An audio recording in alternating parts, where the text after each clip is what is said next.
반갑습니다. 오늘도 여러분들의 성공적인 배팅 라이프를 위해 불철주야 분석하는 토토홈즈입니다. 책임감을 가지고 100%의 적중률이 아니라도 반드시 수익 실현을 도와드리겠습니다.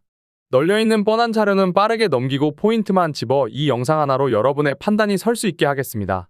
구독과 좋아요 눌러주시면 감사하겠습니다. 조합픽은 영상 하단을 보시면 댓글에 기재해두었습니다. 무료 스포츠 분석 자료는 토토홈즈 커뮤니티를 통해 보다 간편하게 확인하실 수 있습니다. 많은 구독자분들과 소통하며 오늘의 픽을 공유할 수 있는 공간이 있으며 유로 분석 자료를 빠르게 업로드해드리기 때문에 경기 시작 하루에서 이틀 정도 전에 미리 정보를 확인하실 수 있습니다.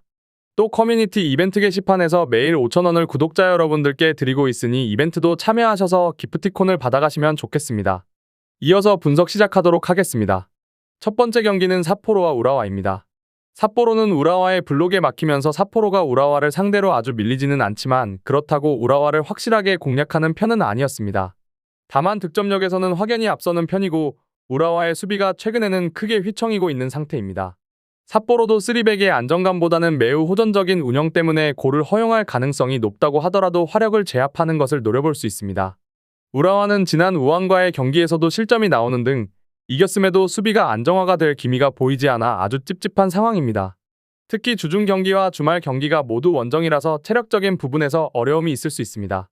실제로 최근 3경기에서 내준 6골 중 5골을 후반에 허용하는 등 우라와의 수비 문제는 집중력과 후반 체력 문제가 원인이라고 볼 여지가 충분했던 상황입니다. 결론을 말씀드리자면 삿포로가 굳이 밀리는 양상은 아닐 것입니다. 일단 화력에서는 확실히 삿포로가 앞서는데 문제는 우라와의 최근 수비가 너무 흔들리고 있다는 것입니다. 우라와 입장에서는 주중과 주말 일정이 모두 원정이라서 수비진의 집중력이나 체력 관리에도 난관이 있을 수 있습니다. 삿포로의 승리를 추천드리는 경기입니다. 두 번째 경기는 가시마와 요코하마 FC입니다. 가시마는 6경기 연속으로 승리를 거두지 못하고 시즌을 마무리할 위기입니다. 일단 스즈키가 2달 동안 개점 휴업 상황이었고 수비력도 최근에는 흔들리는 양상이 잦았습니다.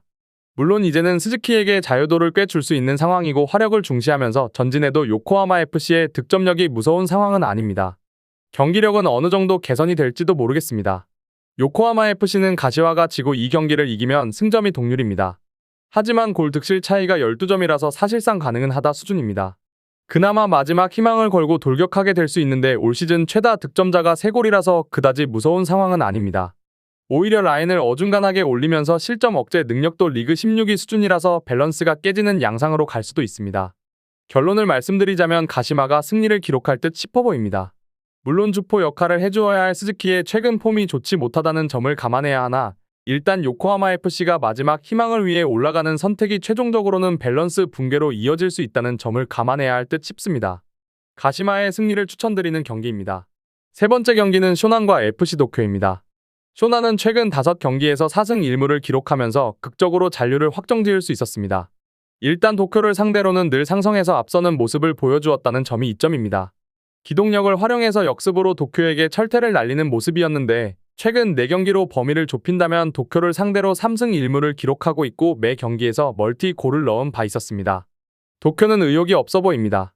일단 상대 진영에서 공을 소유하면서 최대한 공격적으로 나서고 있기는 합니다.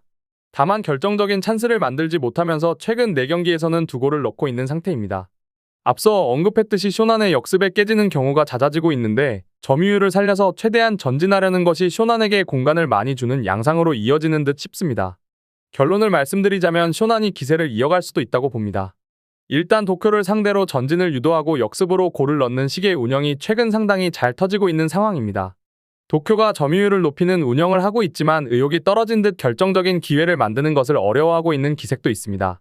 쇼난의 승리를 추천드리는 경기입니다. 마지막 경기는 니가타와 세레소 오사카입니다. 니가타는 중위권에 무난하게 안착하고도 나고야와 마리노스에게 재를 뿌리는 등 만만히 않은 저력을 보여주고 있습니다. 물론 득점력은 높은 점유율에 비해서 부족한 상황이기는 하지만 마리노스의 맹공을 끝까지 버틴 수비력이 상당히 인상적인 모습입니다. 높은 점유율을 매개로 과감하게 가면서 수비적인 부담을 초래하기보다는 안정적으로 경기를 이끄는 선택이 맞아 들어가는 모습입니다. 세레소 오사카는 최근 6경기에서 1골밖에 기록하지 못하면서 골 결핍증이라고 봐도 될 정도의 빈공에 시달리고 있습니다. 물론 세레소가 역습과 수비에 초점이 맞추어진 팀이라는 걸 고려해보더라도 세레소의 전력에 비해서는 너무 좋지 못한 페이스인 것은 확실합니다. 그나마 코어에 힘이 있어서 쉽게 무너지는 모습은 아닙니다. 결국 잘 지지 않는 팀 이상의 것을 보여주고 있는 모습은 아닙니다. 결론을 말씀드리자면 2.5언더를 1순위로 삼고 무승부를 고배당 후보로 가면 좋을 것으로 봅니다. 일단 두 팀이 모두 득점력 감각에서 신뢰를 보이지 못하는 중입니다. 전력에서는 세레소가 앞선다고 볼 여지는 충분하지만 니가타가 마리노스를 상대로도 맹공을 막아내면서 고베의 우승에 간접적으로 기여한 퍼포먼스를 무시하기는 어렵습니다. 2.5언더와 무승부를 추천드리는 경기입니다. 제가 지금 드리는 정보는 초안을 바탕으로 널려있는 뻔한 자료는 다 패스하고 간략하게 설명을 드린 것입니다. 추가적인 조합을 원하신다면 구독과 좋아요를 눌러주시면 감사하겠습니다. 더 다양한 경기에 대한 세부적인 분석과 결과를 궁금하시다면 영상 하단에 고정 댓글을 확인해주세요. 여러분이 건전한 스포츠 문화를 즐기실 수 있도록 항상 최선을 다하도록 하겠습니다. 시청해주셔서 감사합니다.